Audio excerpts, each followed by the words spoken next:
और अब बात बड़ी खबर की करेंगे। पीएफआई पर सरकार की बड़ी कार्रवाई। पीएफआई पर देश में बैन लगाया गया है। 5 साल के लिए पीएफआई पर बैन लगा है। गृह मंत्रालय ने इसके लिए आदेश जारी किए हैं। आतंकी कनेक्शन के सबूत मिलने पर यह एक्शन लिया गया है। पीएफआई से जुड़े संगठनों पर भी बैन लगाया गया है। तो ये बड़ी जानकारी आपको दे दें, पीएफआई पर सरकार की ये बड़ी कार्रवाई। देश में पीएफआई पर 5 साल के लिए बैन लगा दिया गया है। तो गृह मंत्रालय के आदेश में क्या कुछ है ये भी आपको बता देते हैं। पीएफआई आपराधिक मामलों में शामिल रहा है। देश की सुरक्षा के लिए पीएफआई खतरा बन गया है।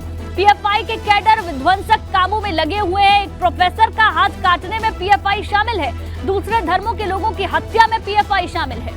आतंकी संगठनों से भी पीएफआई का सीधा संबंध है। पीएफआई के कुछ सदस्य आईएसआईएस में भी शामिल हुए हैं। फंड का देश विरोधी काम में इस्तेमाल किया जा रहा है। उत्तर प्रदेश, कर्नाटक, गुजरात ने पीएफआई पर बैन लगाने की मांग की है। तो गृह मंत्रालय के आदेश में क्या कुछ है इस वक्त वो हम आपको बता रहे हैं। आप अपनी टेलीविजन स्क्रीन पर भी देख सकते हैं। एक प्रोफेसर का हाथ काटने में पीएफआई शामिल है। पीएफआई को लेकर कई तरीके की बातें पिछले दिनों सामने आ चुकी है। कई आपराधिक मामलों में शामिल रहा है, जिसके बाद ये आदेश दिए गए हैं। और चलिए इसी पर ज्यादा जानकारी के साथ हमारे 2 संवाददाता जुड़ गए हैं। गाजियाबाद से शक्ति सिंह, वाराणसी से नीतीश हमारे साथ जुड़ गए हैं। नीतीश, सबसे पहले आप ही के पास आएंगे। बड़ा फैसला लिया गया है सरकार की तरफ से, 5 साल के लिए पीएफआई को बैन किया है। पूरी अपडेट से।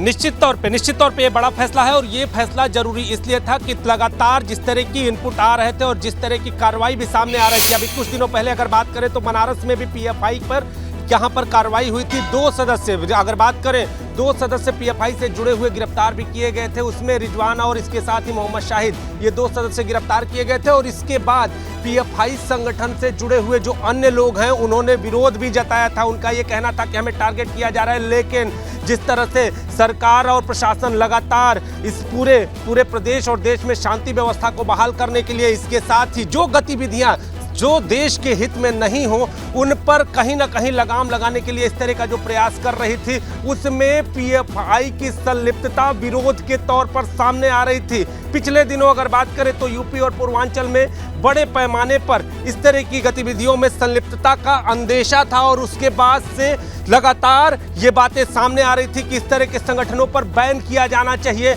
इस तरह के संगठनों को पूरी तरह से प्रतिबंधित किया जाना चाहिए। और जो सरकार का ये फैसला है वो निश्चित तौर पर आम जनता की जो बात है उनके अनुसार ये स्वागत योग्य है, क्योंकि आने वाले दिनों में जिस तरह से लगातार कभी अगर कोई विरोध की स्थिति होती है तो भी पीएफआई का नाम आता है, अगर कोई ऐसी स्थिति हो जो देश हित में नहीं हो उसमें भी पीएफआई का नाम आता है। और इसके साथ ही अगर कोई गतिविधि अगर सक्रिय तौर पर पाई जाती है तो उसमें भी पीएफआई जैसे संगठनों का नाम सामने आता है। यहाँ के प्रशासन और यहाँ के साथ अगर बात करें पूरे उत्तर प्रदेश और प्रशासन के लिए बड़ा चैलेंज बन गई थी पीएफआई। लगातार इनके नाम आने से, सक्रिय रहने से, चाहे वो सोशल मीडिया हो या फिर जमीन पर हो, सदस्यों को बनाते जा रहे थे ये लोग। ऐसी स्थिति में अब इनका बैन होना कहीं ना कहीं राहत की खबर उन लोगों के लिए है जो इस देश हित में अपने आप को आगे रखते हैं। ठीक है नीतीश, लौटेंगे आपके पास। शक्ति का रुख कर लें। शक्ति, जानकारी ये मिल रही है कि पीएफआई से जुड़े 8 संगठन और हैं जिन पर बैन किया गया है, उनके बारे में जानकारी दें।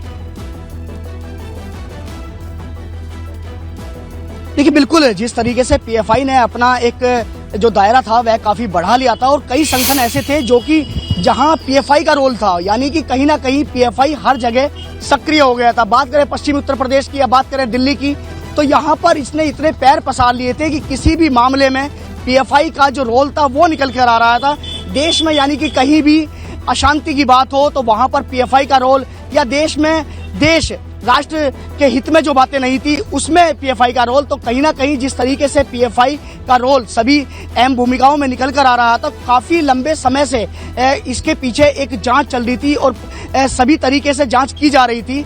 जिस तरीके से अगर बात की जाए एनआईए की या एटीएस की या पुलिस की, तो सभी जो जितने भी पुलिस के कहें तो जितनी फोर्सेस हैं वो सब इनके पीछे लगी हुई थी कि मजबूत कड़ी ढूंढने के पीछे। तो जब निकल कर आया कि खाड़ी देशों से पैसा आता और पैसा इस बात के लिए आता है कि देश के विरुद्ध कहीं भी कोई भी षड्यंत्र रचा जा रहा है उसमें पीएफआई फंडिंग करेगा, यानी कि पीएफआई के जो सदस्य थे वहां गुपचुप तरीके से लग जाया करते थे, जिसके चलते हुए कल की बात की जाए तो कल 8 राज्यों में, यानी कि 8 राज्यों में कई जगह जो छापेमारी हुई और पीएफआई के तमाम जो सदस्य हिरासत में ले गए, डिटेन किए गए, उनसे भी पूछताछ हुई।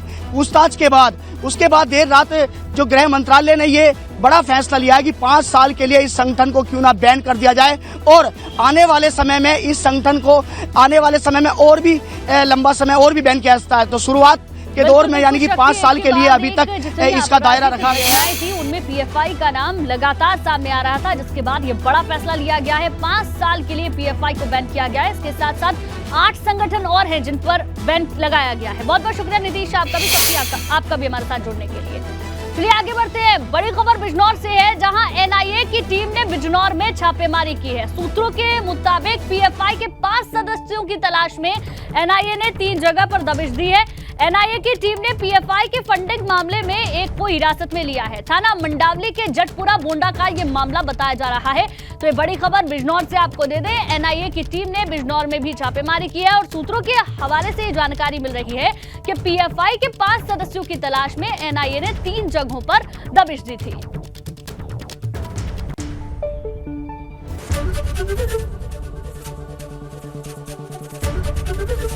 एबीपी गंगा, खबर आपकी, जुबान आपकी।